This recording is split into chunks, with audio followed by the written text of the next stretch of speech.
Assalamualaikum warahmatullahi wabarakatuh. Saya Canggih Surandia, SNIM A701800885 akan sedikit menjelaskan mengenai risiko keamanan terhadap perusahaan di bidang cloud computing. Di sini juga sekalian menjawab pada soal ujian akhir semester ke mata kuliah keamanan jaringan komputer pada poin A. Nah, di sini risiko dapat diartikan sebagai suatu yang akan terjadi yang dipengaruhi oleh faktor kemungkinan berupa ancaman terhadap beberapa kelemahan yang menghasilkan dampak yang merugikan perusahaan. Sedangkan keamanan sendiri dapat diartikan sebagai semua tindakan yang dilakukan maupun aset yang digunakan untuk menjamin keamanan perusahaan. Nah, dari kedua pengertian tersebut dapat diartikan sebagai bahwa risiko keamanan perusahaan itu merupakan setiap kejadian yang dapat menyebabkan suatu kehilangan atau kerusakan terhadap hardware, software, data, informasi, dan kemampuan untuk memproses. Hal tersebut dapat terjadi sebab kemampuan pada perusahaan tersebut masih kurang. Nah, mengenai risiko keamanan dalam perusahaan dalam bidang cloud computing ini, mungkin beberapa risiko yang akan terjadi. Antara lain pertama yaitu service level cloud provider. Nah, ini sendiri merupakan hal yang mengharuskan untuk memahami service level yang dapat mengenai transaksi response time, data protection, dan kecepatan data recovery. Yang kedua yaitu resiko privacy. Nah, sebab orang lain atau perusahaan lain juga melakukan hosting, kemungkinan data akan keluar atau dibaca oleh perusahaan lain. Dapat juga tanpa pengetahuan Anda atau approve dari kita. Yang ketiga yaitu compliance. Nah, dengan compliance ini secara teoritis cloud server provider diharapkan dapat menyamakan level compliance untuk menyimpan data di dalam cloud. Namun karena service ini masih sangat mudah, maka diharapkan untuk hati-hati dalam hal menyimpan data. Yang keempat yaitu mengenai data ownership.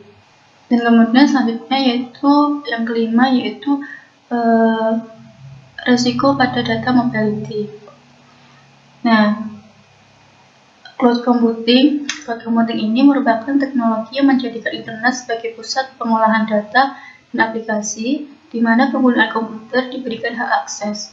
Penerapan komputasi awan saat ini sudah dilakukan oleh sejumlah perusahaan IT terkemuka di dunia. Nah, contohnya itu ada Google, Drive, dan juga IBM Blue Coat Initiative.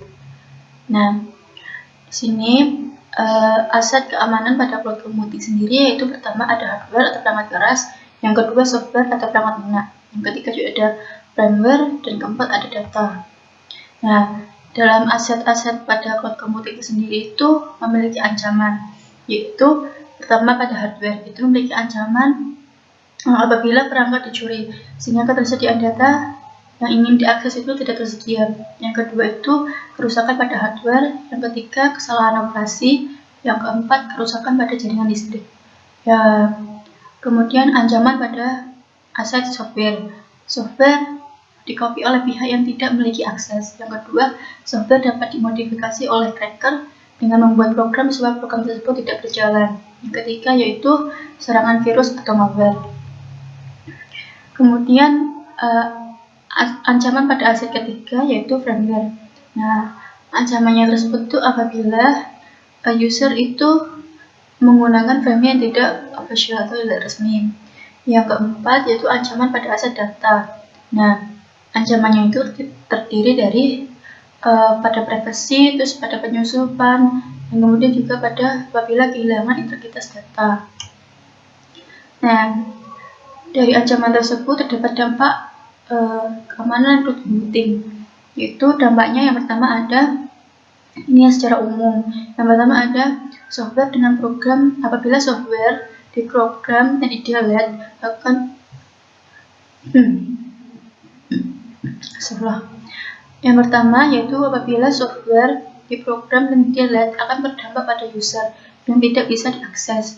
Yang kedua, penggunaan firmware yang unofficial akan berdampak hilangnya masa garansi perangkat dan bisa menyebabkan kerusakan sistem apabila ada bug di dalamnya. Yang ketiga, yaitu program pada software tidak bisa berjalan. Yang keempat, kehilangan data yang tidak disengaja. Yang kelima, kehilangan privasi atau kerahasiaan. Juga yang keenam, ada software apabila dikopi oleh pihak yang tidak memiliki akses. Yang ketujuh, data bisa diakses oleh orang yang tidak memiliki hak akses. Yang kedelapan, yaitu data berdampak pada data bisa rusak. Kemudian dari dampak tersebut mungkin bisa akan proteksi pada cloud computing. Nah, dari sisi penyedia layanan, itu pertama, terus meningkatkan keamanan jaringan atau networking infrastruktur menggunakan firewall dan SSD. Yang kedua, mengaplikasikan beberapa end-to-end security protection. Yang ketiga, mengupdate antivirus. Yang keempat, membuat akun yang aman dengan password yang unik, memiliki password yang berbeda-beda untuk masing-masing akun yang berbeda. Yang kelima, yaitu rutin secara berkala mengganti password. Yang keenam, selalu logout jika menggunakan gadget bersama. Nah, di sini terdapat contoh dari resiko cloud computing. Sebuah kasus, yaitu pada masa pandemi ini Indonesia mengalami kejahatan cyber cukup tinggi yang memanfaatkan situasi COVID-19. Pada kuartal 3 2020, Trend Micro mendeteksi bahwa Indonesia merupakan negara dengan peringkat pertama di dunia yang mendapatkan serangan malware yang berkaitan dengan COVID-19 dengan jumlah 11.088. Selain itu, serangan email spam yang memanfaatkan COVID-19 juga cukup banyak terjadi di Indonesia, yaitu sebanyak 11.889. Angka ini menjadikan Indonesia sebagai peringkat 1 se-Asia Tenggara dalam kategori serangan email spam berkaitan dengan COVID. Nah, selain itu ada juga pada tahun 2000, yaitu serangan DDoS terjadi pada beberapa situs web terkenal seperti Amazon yang mengalami downtime selama beberapa jam. Sekian yang dapat saya jelaskan mengenai risiko pada perusahaan bidang cloud computing. Jika ada kata, saya mohon maaf. Wassalamualaikum warahmatullahi wabarakatuh.